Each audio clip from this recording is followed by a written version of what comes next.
One of the problems we have in terms of choosing a new location for the spoil dump is that Stanley is entirely surrounded by the common. And you know, the common is well used, certain areas by one or two, other areas by many more. And wherever we put it, it was going to impact on someone, unfortunately. We have to stay out of the no-go areas in terms of the firing ranges, you know, the FIDF range, the pistol range, the shotgun range, so that closes off one area for us because we want 7-day operation of the spoil tip so that people can take their waste, deliver there whenever they need to. And we were also looking to see how we could minimise other impacts, you know, the large amount of lorry movements that there'll be taking spoil to the tip.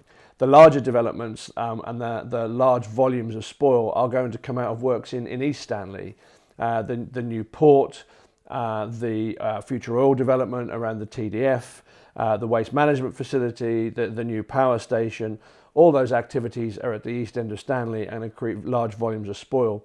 So we wanted to minimise the lorry movements, especially past places like the new sports facility. So we looked for a solution further to the east. We do believe that this area will impact people the least. They will still have access to the area. They will be able to walk around it still. There will be, you know, the tracks will be maintained where they can. We'll just limit the area of the spoil tip itself.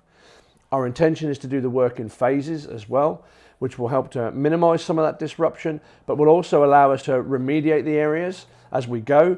The hope is the spoil tip will be sufficient in terms of capacity for the next 10 to 15 years. We will open a section, we will fill it, we'll strip the next section, we will put the topsoil back on that, and we'll do the regeneration of that area, and that area can then be released back to the public. So the idea is that we will give them bits back in phases. We did the environmental assessment down there in terms of flora and fauna, and it has a fairly minimal impact. There's nothing of any huge significance in that area.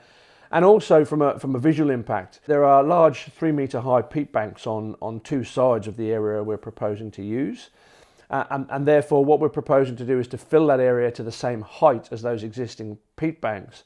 So when we're completed down there and the spoil tip is finished, there should be no real significant change in terms of the visual impact of the area.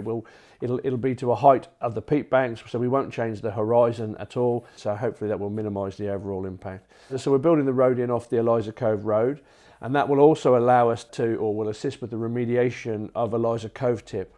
Once the new waste management facility is open, we will then be able to divert from that junction and send some of the spoil down to Eliza Cove to help us remediate that area down there. A reasonably short period of time, once that remediation is completed, we'll be able to open that area back up to the public as well. So we are conscious of taking areas away, but the intention is to take them to do the work and then to return them in a similar or better state once we've completed the work.